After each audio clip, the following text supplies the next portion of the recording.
तो पार्टी, संगठन और राष्ट्र के बीच में तय करना होगा। और जिस दिन पार्टी और संगठन से ऊपर उठ के आप राष्ट्र के गुलाम बनेंगे, ऐसे लोगों को लात मार सकते हैं। आपने जमीन पे बिठाया, औकात बताई, तबीयत से गालियां दी, एक हफ्ते में कानून वापस हो गया। आप मुबारकबाद के मुस्तहिक हैं। आपको प्रेरणा लेनी होगी इस उत्तराखंड से लोगों को। यह नहीं चलेगा कि हम आपके हैं, आप लूट करो तो राष्ट्रवाद और दूसरा लूट करे तो गद्दारी। यह नहीं हो सकता। आपने समय रहते हुए उनसे कहा, सरकार तो जब वोट आएगा तब देंगे हम। किसी से नाराजगी हो सकती है, 1 से 2 से 4 से 10 से, लेकिन परिवार के अंदर किसी को चुनना है तो परिवार के अंदर से ही चुना जाएगा, बाहर से नहीं चुना जाएगा।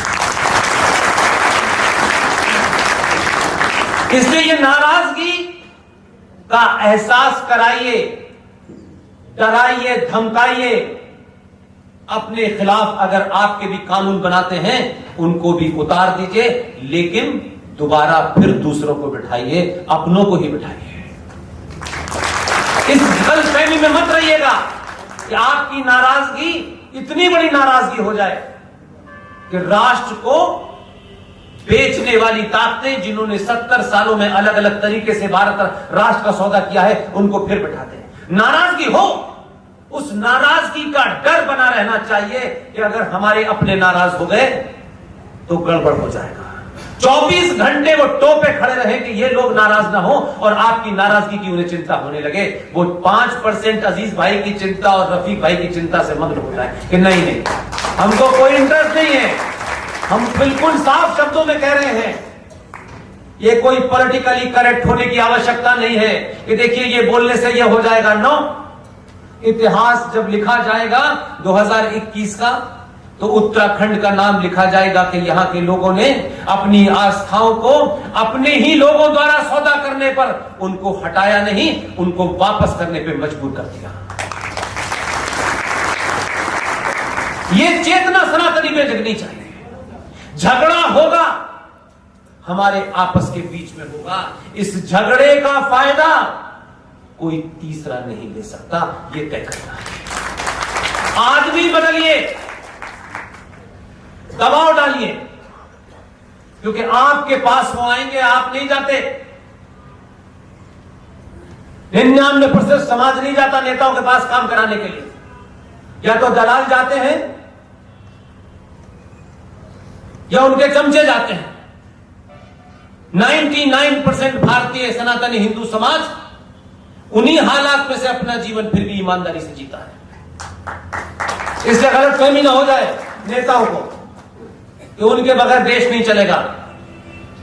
माफ कीजिएगा, ये तो बदकिस्मती है कि 70 साल के बाद तुम्हें बर्दाश्त करना पड़ रहा है, क्योंकि अभी वो पीढ़ी बाहर नहीं आई है जिसको आना चाहिए था।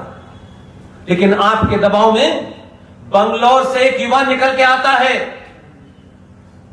युवा तथ्यों पे, तर्कों पे बोलता है, बड़े बड़ों की बोलती बंद हो जाती है। सूर्या उसका नाम है। ये गिनती बढ़ने लगे, ये जिम्मेदारी आपकी। 2 बार हो गए, 3 बार हो गए, अब ठेका ले रखा है क्या खानदान का हमने? आप जाइए, कुछ और लोगों को काम करने दीजिए, कुछ नए सोच के लोगों को काम करने दीजिए, नई रोशनी वालों को काम करने दीजिए। इसलिए आपके शहर में एक दवाई वाला बहुत मशहूर है, बड़े बड़े नेताओं को खरीदता है, सारी खबर है मेरे पास। उसकी हमदर्द नाम की दुकान का भी भारत ने कल एफसीआरए कैंसिल कर दिया है। उसने कोई एजुकेशनल बोर्ड नाम की दुकान चला रहा था। ऐसी कौन सी हमारे यहां एजुकेशन है जो स्कूल में नहीं दी जा सकती? और ऐसी कौन सा किताब है जो मदरसे में पढ़ाया जा सकता है, उसको मैं नहीं पढ़ सकता? अरे मदरसे में कौन सा विशेष कोर्स पढ़ाया जा रहा है यार? हम भी तो पढ़ना चाहते हैं। कि तुम सिर्फ उन्हें ही पढ़ाना चाहते हो? इसलिए अगर दौड़ लगनी है और विचार होना है और कंपटीशन होना है, तो भारतीय राजनीति में पहली बार, मेरे बुजुर्ग यहां बैठे हैं, वो भी मुझसे ज्यादा जानते होंगे, मैं इस बदलाव को पहली बार अपनी आंखों से देख रहा हूं। इसलिए पूरे तौर पर बहुत पॉजिटिव, कोई निराशा मेरे आसपास नहीं आ सकती। भारतीय राजनीति को जिन लोगों ने 20-25 साल में अपने सामने देखा है, हमारे पॉलिटिकल डिस्कोर्स में चुनाव के आसपास टिकट बंटवाने के टाइम में एक ही डिस्कोर्स चलता था, मुसलमान कितने हैं, मुसलमानों के लिए कौन कौन सी राहत की चीजें दी जाएंगी, मुसलमानों के विरोध प्राप्त करने के लिए क्या क्या किया जाएगा, और उसके अलावा वोट फिर यादव का चाहिए, कुछ ब्राह्मणों का चाहिए, कुछ ठाकुरों का चाहिए, कुछ बनियों का चाहिए। ऐसा ये डिस्कोर्स था। भारतीय राजनीति के इस मंथन के सेंटर में पहली बार भारतीय राजनीति के केंद्र में सनातनी हिंदू आ गया है।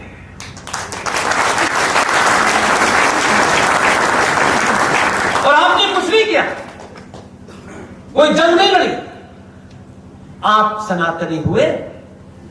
तो अब उनको लग रहा है कि अगर ये आ गए हैं तो आप बदलाव देखिए।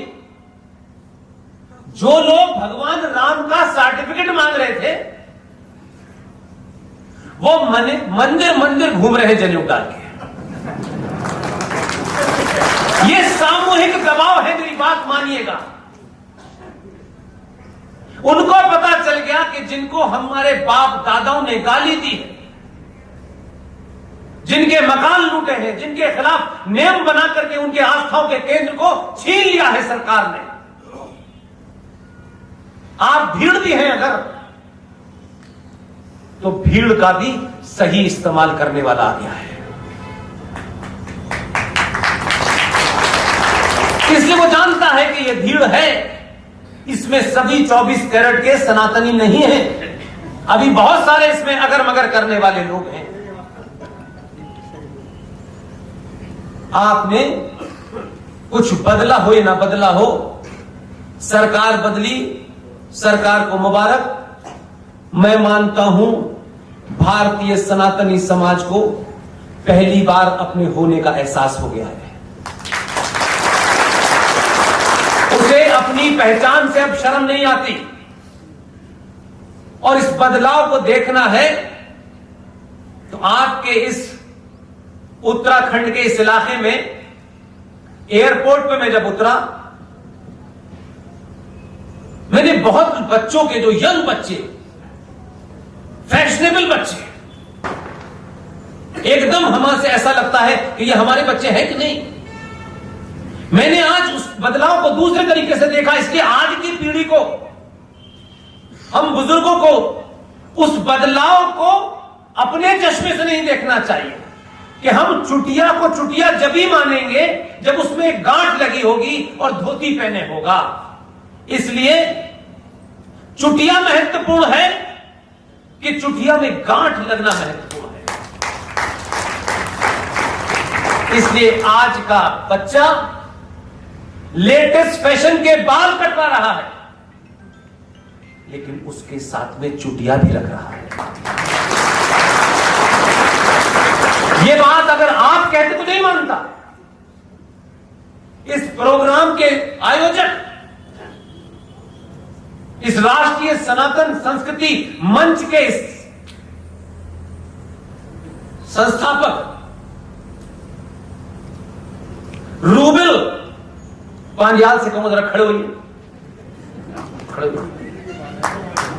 चुटिया कहां है? आधुनिक भारत का ये बच्चा है। सारे तंत्र मंत्र सारे इसके पास आज के दौर के हैं। ये पिज्जा भी खाता है और पाकिस्तान को गाली भी देता है।